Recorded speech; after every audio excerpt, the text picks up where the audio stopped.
கமல்ஹாசன் ஒண்ணு, ரஜினி ஒண்ணு, விஜய் ஒண்ணு, இவங்க 3 பேருமே போகஸ். இவங்க பொலிட்டிஷியன்ஸே கிடையாது. இன்ஃபேக்ட் இவங்க 3 பேருமே அரசியலுக்கு லாயக்கு இல்லாத பேர். சோ இப்ப எனக்கு ஞாபகம் இருக்குன்னா, கமலஹாசன் அந்த காலகட்டங்களை விமர்சிக்கும் போது உனக்கெல்லாம் என்னடா தெரியும், இந்த மாதிரி மீடியாக்காரங்களே இப்படிதான், நீங்க இந்த மாதிரி மாற்றம்னு ஒருத்தர் வந்தாருன்னா ஏன் அவர் இந்த மாதிரி பண்றீங்க, தமிழ்நாட்டுக்குலாம் மாற்றமே வரக்கூடாது அப்படி இப்படின்லாம் திட்டிட்டு இருந்தாங்க. இப்ப அவங்க எல்லாம் எங்க போனாங்கன்னே தெரியல. கம்யூனிஸ்டுகளை யூஸ்ஃபுல் இடியட்ஸ்பாங்க. ஒரு சோவியட் ஒரு பழைய டிப்ளமேட் வந்து சொல்லுவாரு, கம்யூனிஸ்டுகள் வந்து நாங்க யூஸ்ஃபுல் இடியட்ஸும்போம். அது காரணம் என்னன்னா, அவங்க செய்யக்கூடிய வேலைக்கு நாங்க பணம் கொடுக்க கூட தயாரா இருப்போம், ஆனா வாங்காமலே ஃப்ரீயா பண்ணுவாங்க அப்படின்னு. சோ எங்ககிட்ட காசு வாங்காம எங்களுக்கு தேவையா ஃப்ரீயா வேலை பார்ப்பாங்க. ஏன்னா அவங்களுக்கு 2019-21 ஏறக்குறைய 3-3.5% மக்களுக்கு விபூதி அடிச்சிருக்காரு ஒரு நடிகர். அதை டிஸ்கஸ் பண்ணும் சாலிடா. அதை டிஸ்கஸ் பண்ணாலே ஃபியூச்சர்ல ஏமாத்த நினைக்கிறாங்க இல்லையா, அவங்க அம்பலப்பட்டு போயிருவாங்க. ஓகே. ஆனா கமலஹாசன் அவர்களோட தக் லைஃப் படத்தை அங்க ரிலீஸ் பண்ண விடல அப்படின்னா அது சிக்கல். அப்ப உங்க படத்தை இங்க ரிலீஸ் பண்ண விட மாட்டோம். இது மார்க்கெட் சம்பந்தப்பட்ட விஷயம். இப்ப நான் அங்க போய் வியாபாரம் பண்ண முடியாதுன்னா நீ என் ஊர்ல வந்து வியாபாரம் பண்ண முடியாது. நெற்றிக்கண் உறவுகளுக்கு வணக்கம். இன்றைய அரசியல் உரையாடலுக்காக நம்முடன் இணைந்திருப்பவர் ஊடகவியலாளர், பத்திரிகையாளர், அன்பு அண்ணன் திரு கேப்ரியல் அவர்கள். வாருங்கள், அவருடன் பேசலாம். அண்ணே வணக்கம். வணக்கம். கமலஹாசன் அவர்கள் திமுக கூட்டணி சார்பாக மாநிலங்களவை உறுப்பினராக தேர்ந்தெடுக்கப்பட்டிருக்கிறாரு. அவர் அரசியலுக்கு வரும்போது திமுக எதிர்ப்பு அரசியலை தான் ரொம்ப வலுவா முன்னெடுத்தாரு. ஆனா இன்னைக்கு அப்படியே டோட்டலா எதிர் நிலைப்பாட்டுக்கு போய் யாரை எதிர்த்தோமோ அந்த திமுக கூடவே போய் கூட்டணி வச்சு அவங்க கிட்ட இருந்து ஒரு மாநிலங்களவை சீட்டையும் வாங்கி இருக்கிறாரு. இன்னைக்கு உறுப்பினராகவும் ஆக போறாரு. இதை எப்படி பாக்குறீங்க ஓவராலா? அதான் நம்ம தமிழ்நாட்டுல இன்னைக்கு அரசியல் எந்த அளவுக்கு மோசமா இருக்கு அப்படின்ற விஷயத்த காட்டுது. மக்களுக்கு எந்த அளவுக்கு அரசியல் புரிதல் இல்லாம மக்கள் இருக்காங்க. அரசியல்வாதிகளுக்கும் மக்களை பத்தி, மக்கள் என்ன யோசிக்கிறாங்க அப்படின்றத பத்தி எந்த கவலையுமே கிடையாது. என்ன வேணாலும் பண்ணலாம், மக்கள் ஒன்றும் கண்டுக்கவே மாட்டாங்க, யாரும் கேள்வி கேட்க மாட்டாங்க. இப்ப நீங்க சொன்ன மாதிரி கமல் கம்ப்ளீட்டா ஒரு யூட்டர்ன் போட்டிருக்காரு. 2018 ஒரு ஸ்டாண்டோட அவர் அரசியலுக்கு வராரு. 25 கம்ப்ளீட்டா ஆப்போசிட்டான ஒரு ஸ்டாண்ட் எடுக்கிறாரு. அது மட்டும் இல்லாம யார் அவர் எதிர்த்தாரோ அவங்க கிட்ட இருந்தே ஒரு எம்பி சீட்டையும் அவரு வாங்குறாரு. சோ இது கம்ப்ளீட்டா ஆப்பர்ச்சுனிசம். இது அவரு சுயலாபத்துக்காக கம்ப்ளீட்டா அவர் நம்பி வந்தவங்க எல்லாத்தையுமே அவரு ஏமாத்தி இருக்காரு. அதான் நடந்திருக்கு. ஆனா இதை கேட்கறதுக்கு இங்க ஊடகங்கள் கிடையாது, இத மக்களும் கேட்க மாட்டேங்கிறாங்க. மக்களும் ரொம்ப சாதாரணமா எடுத்துக்கிறாங்க. யாரும் பெருசா கோவம் எல்லாம் பட்ட மாதிரி இல்லையா. 3% மக்கள் ஓட்டு போட்டிருக்காங்க. அவங்க எல்லாம் இன்னைக்கும் இருப்பாங்க, லட்சக்கணக்கான பேர். சோ இப்ப எனக்கு ஞாபகம் இருக்குன்னா, கமலஹாசன் அந்த காலகட்டங்களை விமர்சிக்கும் போது உனக்கெல்லாம் என்னடா தெரியும், இந்த மாதிரி மீடியாக்காரங்களே இப்படிதான், நீங்க இந்த மாதிரி மாற்றம்னு ஒருத்தர் வந்தாருன்னா ஏன் அவர் இந்த மாதிரி பண்றீங்க, தமிழ்நாட்டுக்குலாம் மாற்றமே வரக்கூடாது அப்படி இப்படின்லாம் திட்டிட்டு இருந்தாங்க. இப்ப அவங்க எல்லாம் எங்க போனாங்கன்னே தெரியல. சோ கமலஹாசன் அவர்கள் உள்ள வரும்போது ஃபேன்ஸ்ன்ற பேர்ல கொஞ்சம் பேர் உள்ள வந்தாங்க, பயங்கரமா சப்போர்ட் பண்றாங்க. இன்னைக்கு எல்லாருமே மறந்துட்டாங்க. ஊடகங்கள் இதை கேட்கணும்ல. கமலஹாசன் அன்னைக்கு அந்த விஷயங்கள்லாம் பேசுறாரு. இன்னைக்கு அவர் செஞ்சாரான்னு கேட்க வேண்டிய கடமையும் பொறுப்பும் ஊடகங்களுக்கு இருக்கு. இவ்வளவு பெரிய யூட்டன் அடிச்சிருக்கீங்களே, இதுக்கு ஜஸ்டிபிகேஷன் என்ன கேட்டா, பிஜேபி எதிர்ப்பு, பாசிச எதிர்ப்பு, பாஜக கிட்ட இருந்து தமிழ்நாட்டை காப்பாற்ற வேண்டியது இருக்கு. இது ஒரு பெரிய ஒரு எக்ஸ்கியூஸா போச்சு எல்லாருக்கும். அவங்களோட சுயநலத்துக்காக பாசிசம் யூஸ் பண்ணிக்கிறாங்க. அவங்க பல்ட்டி அடிக்கிறதுக்கு பாசிசம் வந்து ஒரு நல்ல ஒரு சாக்கு போக்கா இருக்கு. இங்க திமுக கூட்டணியில இருக்க எல்லா கட்சிகள்ட்டையும் கேளுங்க, அவங்க இதான் சொல்றாங்க. அவங்க அங்க கூட்டணியில இருக்கிறது காரணம் வேற, அவங்களோட தேவைகள் அங்க பூர்த்தி செய்யப்படுது, அதுக்காக அங்க இருக்காங்க. ஆனா அவங்க யூஸ் பண்ற சாக்கு போக்கு பாசிச எதிர்ப்பு, பாஜக எதிர்ப்பு. இன்னைக்கு உலகமே ரொம்ப மோசமான சிக்கலான சூழல்ல இருக்கு. அதுவும் தமிழ்நாட்டுல பாஜக அப்படின்ற ஒரு பாசிச சக்தி இருக்கு. அதுக்காக தாங்க நாங்க திமுகவோட போறோம், இல்லைன்னா நாங்க போவே மாட்டோம், ஸ்ட்ராங்கா இருந்திருப்போம் அப்படின்ற மாதிரி பேசுறாங்க. இதுல எந்த உண்மையும் கிடையாது. ஆனா அன்பார்ச்சுனேட்லி அதான், மக்கள் கையில எந்த அதிகாரமும் இல்லை அப்படின்ற விஷயத்தை தான் காட்டுது. மக்களை நீங்க எப்படி வேணாலும் ஏமாத்தலான்றது ஒண்ணு. ரெண்டாவது முக்கியமான விஷயம், அரசியல்வாதிகள் கையில சகட்டு மேனிக்கு பணம் இருக்கு. அவனால என்ன வேணாலும் யாரை வேணாலும் செய்ய வைக்க முடியும் அப்படின்ற விஷயத்தையும் நம்ம புரிஞ்சுக்கணும். அரசியல்வாதிகள் கையில பணம் இருந்தாலே அது ரிஸ்க் தான். அதுவும் கண்மூடித்தனமா அதிகப்படியான பணம் இருக்கும் போது சினிமா இண்டஸ்ட்ரி, அந்த இண்டஸ்ட்ரி, இந்த இண்டஸ்ட்ரின்னு எல்லா இண்டஸ்ட்ரியும் கண்ட்ரோல் பண்றாங்க. சினிமா இண்டஸ்ட்ரிய பொலிட்டிஷியன்ஸ் கண்ட்ரோல் பண்ணும்போது ஆட்டோமேட்டிக்கா ஆக்டர்ஸையும் கண்ட்ரோல் பண்றாங்க. அவங்க வசதிக்கு ஏற்ற மாதிரி ஆக்டர்ஸையும் யூஸ் பண்றாங்க. ஸோ கமலஹாசன் வந்தாரு 2019 எனக்கு தெரிஞ்ச ஒரு அரௌண்ட் 3% ஓட்ஸை பிரிச்சாரு. 21 அரௌண்ட் 3% ஓட்ஸை பிரிக்கிறாரு. எல்லாமே ஆன்டி டிஎம்கே ஓட்ஸ், திமுகவை எதிர்த்து வாங்கின வாக்குகள். அது எல்லாமே யங்ஸ்டர்ஸோட ஓட்ஸ். ஸோ அப்போ டேமேஜ் யாருக்குன்னு பார்த்தோம்னா அதிமுகவுக்கு மெயினான டேமேஜ் ஏற்படுத்தினாரு. ரெண்டாவது என்டிகே மாதிரியான யங்ஸ்டர்ஸ் அட்ராக்ட் பண்ணக்கூடிய கட்சிக்கும் கொஞ்சம் டேமேஜ் ஏற்படுத்திட்டு டாடா சொல்லிட்டு கிளம்பியாச்சு, அவ்வளவுதான். ஒரு எக்ஸ்பிளனேஷன் கூட கிடையாது. நான் ஏன் பல்ட்டி அடிச்சேன், ஏன் இந்த ஸ்டாண்டை மாத்தினதுக்கு எக்ஸ்பிளனேஷனே கிடையாது, எதுவும் கிடையாது. இல்ல, அவர் தான் தெளிவா சொன்னாரு, நான் தவறா புரிஞ்சுக்கிட்டேன், அதாவது சினிமா மாதிரியே அரசியல் இருக்கும்னு நினைச்சிட்டேன், என்னை மக்கள் ஏத்துக்கல அப்படின்னு ஒரு விளக்கம் கொடுத்தாரு. அப்புறம் மக்களையும் அவர் குற்றம் சாட்டினாரு, இதெல்லாம் பண்ணாரு. 40% மக்கள் ஓட்டு போடல அப்படின்னு அதுக்கு அர்த்தம் என்ன? நானும் அந்த இடத்துலதான் ஒரு கேள்வியை கேட்கலாம் அப்படின்னு நினைக்கிறேன். இப்ப கமல் இந்த முடிவை எடுத்ததுக்கு மிக முக்கியமான காரணமாக அவரை மட்டுமே நாம குற்றம் சாட்ட முடியுமா? இப்ப ஒரு மாற்றம்னு சொல்லிக்கிட்டு வரேன், எனக்கு மக்கள் பெரிய அளவுக்கு ஆதரவு தெரிவிக்கல அப்படிங்கிற போது என்னால என்ன பண்ண முடியும்? நான் ஒரு கட்சி வச்சிருக்கிறேன், அதை ரன் பண்ணணும், என்ன நம்பியும் சில தொண்டர்கள் இருக்கிறாங்க, அவங்களுக்கும் ஏதாவது செய்யணும் அப்படிங்கிற ஒரு சூழல்ல நான் இப்ப திமுக கூட போய் சேர்ந்து ஒரு நாடாளுமன்ற உறுப்பினர் பதவியாவது வாங்கிட்டனே, இப்படியும் ஒரு பார்வை இருக்குல்ல. மகிழன், இப்ப நம்ம கிளியரா ஒரு விஷயத்தை புரிஞ்சுக்கணும். இப்ப நீங்க அரசியலுக்கு வரீங்கன்னு வச்சுப்போம். எதுக்காக அரசியலுக்கு வரீங்க? தமிழ் மக்களுக்கு அரசியல் புரிதல் இல்ல, புரிதல் ஏற்படுத்தணும், உண்மை என்னன்றதை நம்ம புரிய வைக்கணும், அரசியல் மாற்றத்தை அதுக்கப்புறம் கொண்டு வரணும். அதுக்காக தான் நீங்க வரீங்க. சோ மக்களுக்கு அரசியல் புரிதல் இல்லைனாலதான் நீங்க அரசியலுக்குள்ளேயே வரீங்க. ஆனா நீங்க தப்பான விஷயங்களை பண்ணி நீங்க சொல்ற விஷயம் என்ன? தமிழ் மக்கள் என்ன சப்போர்ட் பண்ணல, அவங்களே என்ன ஆதரிக்கல, அது தெரியுதுப்பா. அவங்ககிட்ட தான் அரசியல் புரிதல் இல்ல, அதனாலதான் நீ அரசியலுக்குள்ளேயே வர. ஆனா வேலை அரசியல் புரிதல் ஏற்படுத்துறதுக்கு தான். இவர் அந்த புரிதலை ஏற்படுத்தலன்னு சொல்றீங்க. அவர் எதுவுமே பண்ணல. கமல்ஹாசன் ஒண்ணு, ரஜினி ஒண்ணு, விஜய் ஒண்ணு, இவங்க 3 பேருமே போகஸ், இவங்க பொலிட்டிஷியன்ஸே கிடையாது. விஜயகாந்த் அவர்கள் ஆக்டர், அவரோட சித்தாந்தத்துல நமக்கு உடன்பாடு கிடையாது, அவர் அரசியல்ல உடன்பாடு கிடையாது. ஆனா அவர் சீரியஸ் பொலிட்டிஷியன், அரசியல சீரியஸா எடுத்து களத்துல இறங்கி வேலை பார்த்தாரு. இன்னைக்கும் அவர் இறந்ததுக்கு அப்புறமும் அந்த கட்சி நிக்குது. அது காரணம் அவர் சீரியஸான ஒரு பொலிட்டீஷியன், சீரியஸா களத்துல இறங்கி கட்சியை கட்டினார். இவங்க 3 பேர் இருக்காங்க பாருங்க, இவங்க சீரியஸ் பொலிட்டீஷியன்ஸே கிடையாது. இன்ஃபேக்ட் இவங்க 3 பேருமே அரசியலுக்கு லாயக்கு இல்லாத ஆட்கள். நான் கமலஹாசனோட பழைய இன்டர்வியூ நான் சின்ன பையனா இருக்கும் போது பாத்துருக்கேன். எனக்கு அரசியல்ன்றதே தெரியாதுங்க, எனக்கு தெரியாத ஒரு விஷயத்த நான் எப்படி பண்ண முடியும், சோ நான் அரசியலுக்கு வரதெல்லாம் வாய்ப்பே இல்லைன்னு சொல்லியிருக்காரு. எனக்கு அரசியல்னா என்னன்னே தெரியாதுன்னு பேசியிருக்காரு அவர். அதே மாதிரி ரஜினி அவர்களும் பொலிட்டிக்கல் பர்சன் கிடையாது. அதே போல விஜய் அவர்களும் பொலிட்டிக்கல் பர்சன் கிடையாது. விஜயகாந்த் அவர்கள் பொலிட்டிக்கல் பர்சன், பொலிட்டிக்கல் ஆம்பிஷன்றது ஸ்டார்டிங்லேயே ரொம்ப சீரியஸா அவங்களுக்கு எல்லாம் இருந்தது, அவருக்கு இருந்தது. எப்படின்னா நடிகர்களை பொறுத்தளவு எப்படி இருப்பாங்கன்னா, எல்லாமே தங்களை சார்ந்தே அவங்க எல்லாமே பார்ப்பாங்க, அவங்கள மையமா வச்சுதான் எல்லாம் பார்ப்பாங்க.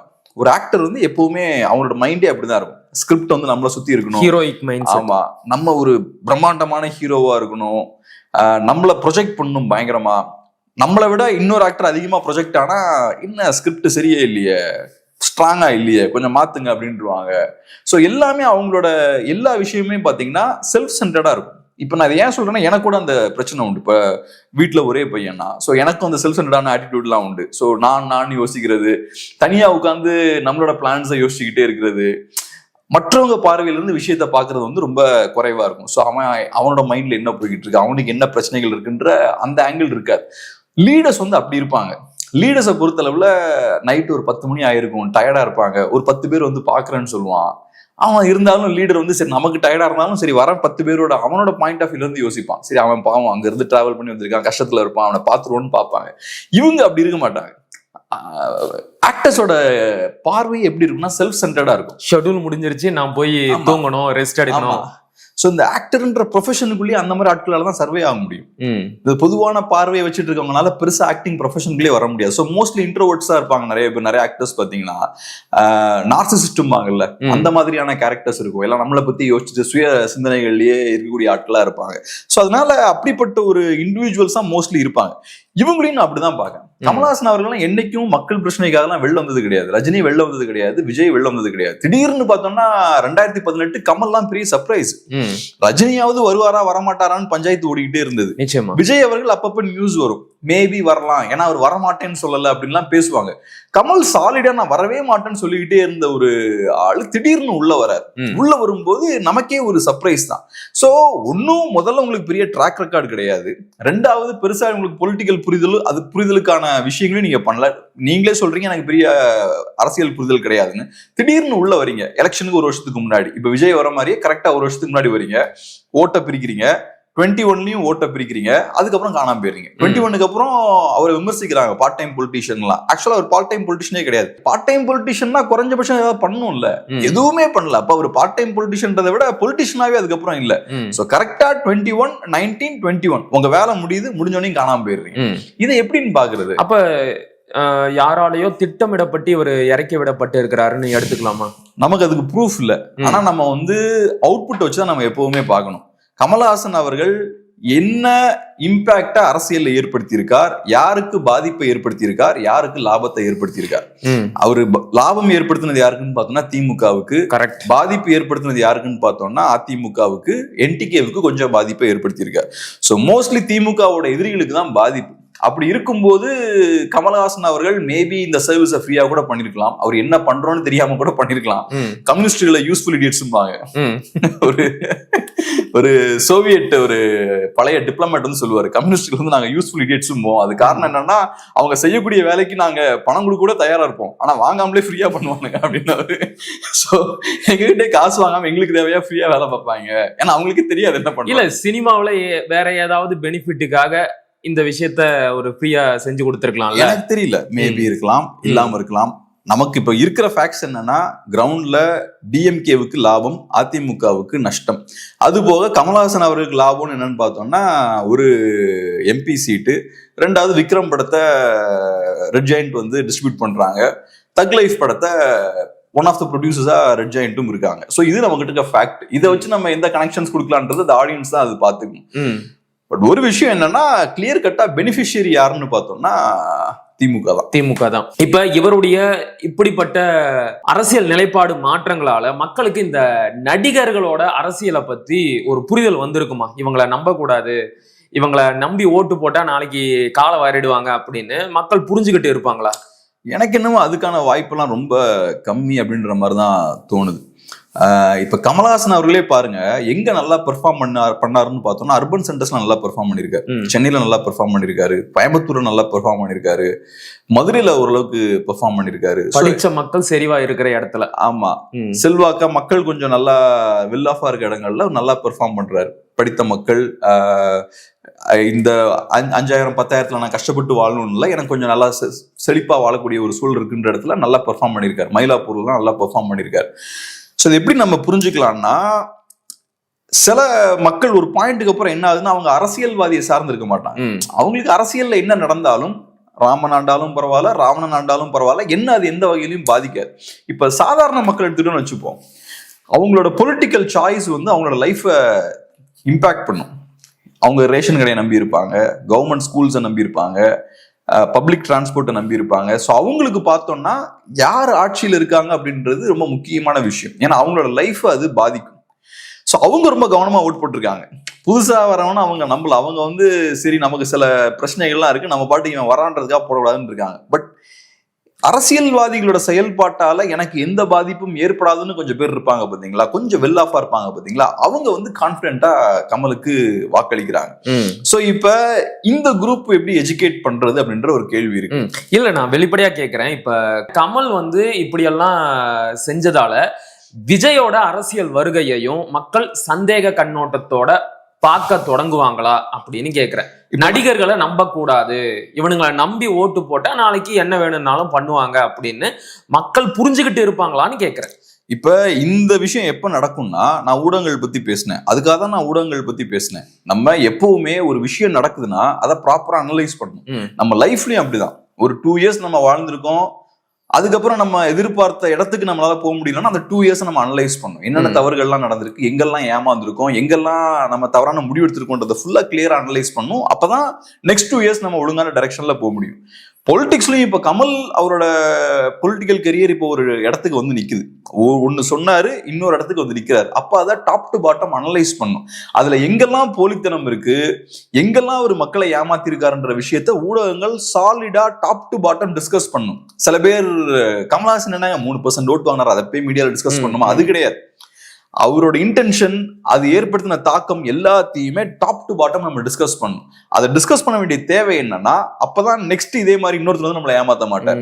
பட் அன்பார்ச்சுனேட்லி அதை நம்ம இன்னைக்கு பண்ணல, ஊடகங்கள் அதை பண்ணல. ஊடகங்களை பொறுத்தளவுல கமல்ஹாசனுக்கு ஒரு சீட் கிடைச்சிருச்சு, பெரிய கொண்டாட்டம், ஒரு சினிமா லெஜெண்ட் அவருக்கு கிடைச்சிருக்கு, அது போக இன்னும் 3 பேர் கிடைச்சிருக்கு. அதிமுக தரப்புல கிடைக்குமா கிடைக்காதா, யாரு கிடைக்கும்ன்ற கன்ஃபியூஷன்ஸ் இருக்கு, பாமகவுக்கா டிஎம்டிகேவுக்கான குழப்பம் இருக்கு. இது நியூஸ் கிடையாது. நியூஸ் என்னன்னா 2019-21 ஏறக்குறைய 3-3.5% மக்களுக்கு விபூதி அடிச்சிருக்காரு ஒரு நடிகர். அதை டிஸ்கஸ் பண்ணும் சாலிடா. அதை டிஸ்கஸ் பண்ணாலே ஃபியூச்சர்ல ஏமாத்த நினைக்கிறாங்க இல்லையா, அவங்க அம்பலப்பட்டு போயிருவாங்க. ஓகே. ஆனா நமக்கு அந்த மாதிரியான சிஸ்டம் மெக்கானிசம் இல்ல. ஏன்னா இங்க இருக்கக்கூடிய ஊடகங்கள் வந்து மக்களுக்கு பெனிஃபிட் ஏற்படுத்தி தரணும் அப்படின்ற எண்ணத்துல இருக்கிறத விட அவங்க அதிகாரத்துல இருக்கவங்களுக்கு தான் சாதகமா செயல்படக்கூடிய ஒரு சூழல் இருக்கு. சோ அந்த வேலையை அவங்க பண்ணல. இப்ப கமலை சுத்தியே இன்னொரு சர்ச்சையும் கிளம்பி இருக்கு. அவருடைய தக் லைஃப் திரைப்பட விழாவில் பேசும்போது கன்னட மொழியும் தமிழ்ல இருந்துதான் பிறந்தது அப்படின்னு ஒரு ஸ்டேட்மெண்ட் சொல்றாரு. இது கர்நாடகாவில் கமலுக்கு எதிரான ஒரு மிகப்பெரிய போராட்டத்தையும் ஏற்படுத்தி இருக்கு. அது எப்படி நீங்க சொல்லலாம்? எங்க மொழி வந்து உங்க மொழியில இருந்து வந்தது அப்படிங்கிறதுக்கு என்ன சான்று இருக்கு அப்படின்னு கமலுக்கு கடுமையான எதிர்ப்புகள் தெரிவிக்கப்படுது. அந்த மாநில முதலமைச்சர் கடுமையா எதிர்க்கிறாரு, கமலுக்கு வரலாறே தெரியல அப்படிங்கிறாரு. இந்த சர்ச்சையை எப்படி பாக்குறீங்க? இது கமல்ஹாசன் அவர்கள் தெரிந்து அப்படி சொன்னாரா தெரியாம சொன்னாரா அப்படின்ற விஷயம் நமக்கு தெரியல. என்ன பொறுத்தளவு நான் எப்படி பாக்குறேன்னா, கர்நாடகாக்காரங்க என்ன நினைக்கிறாங்க அப்படின்றது எனக்கு கவலை கிடையாது. நமக்கு தமிழோட பழமை என்னன்னு தெரியும், தமிழ் மொழியோட முக்கியத்துவம் என்ன, எவ்வளவு பெரிய ஒரு வரலாற்று டீப்பான ரூட்ஸ் இருக்குன்னு நமக்கு தெரியும். தமிழ்நாட்டுல அந்த கேள்வியே கிடையாது.